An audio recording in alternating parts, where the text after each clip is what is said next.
Friends welcome to my channel Mano talks 07 ఎలా ఉన్నారు అందరూ? నేనైతే చాలా బాగున్నానండి.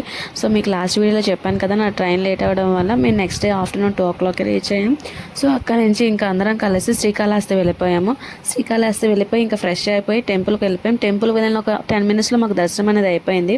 సో ఇక్కడికి వచ్చేసరికి మనకి మెయిన్ థింగ్ వచ్చేసరికి రాహుకేతుల పూజ కూడా చేస్తారు. సో స్టార్టింగ్ కాస్ట్ వచ్చేసరికి మనకి 750 రూపీస్ పడుతుంది. ఎవరికైనా అలాంటి దోషాలు ఉన్నా పోవడానికి మనకి ఇక్కడ రాహుకేతుల పూజ అని చేస్తారు. అండ్ ఫ్రెండ్స్, నాకు ఒక డౌట్, ఇక పూజ చేసిన వెంటనే మనం ఇంకెక్కడికి వెళ్ళకూడదంట, మన ఇంటికి మనం డైరెక్ట్గా వెళ్ళిపోవాలంట. ఎవరికైనా తెలిస్తే కామెంట్ చేయండి. అండ్ శ్రీకాళహస్తి అనే నేమ్ ఈ ఊరికి ఎలా వచ్చిందో కూడా నాకు కామెంట్ చేసి చెప్పండి. సో ఈ టెంపుల్లో మనకి లెఫ్ట్ సైడ్ పాతాళ గణపతి అనే టెంపుల్ కూడా ఉంటుంది. ఎవరైనా విజిట్ చేశారో లేదో చెప్పండి. అది మెయిన్ అంట, చాలా ఇంపార్టెంట్ అంట, అది విజిట్ చేయండి. సో కిందకు ఉంటుంది, లెఫ్ట్ సైడ్ ఉంటుంది కానీ చెప్పేసి ఇగ్నోర్ చేయకండి. ఎక్కువ మంది ఉంటారు, బట్ వెళ్ళండి తప్పకుండా.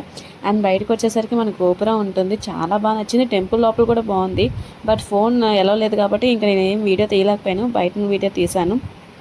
అండ్ నాకైతే చాలా నచ్చింది temple. And do please subscribe my channel. ఉంటా, బాయ్.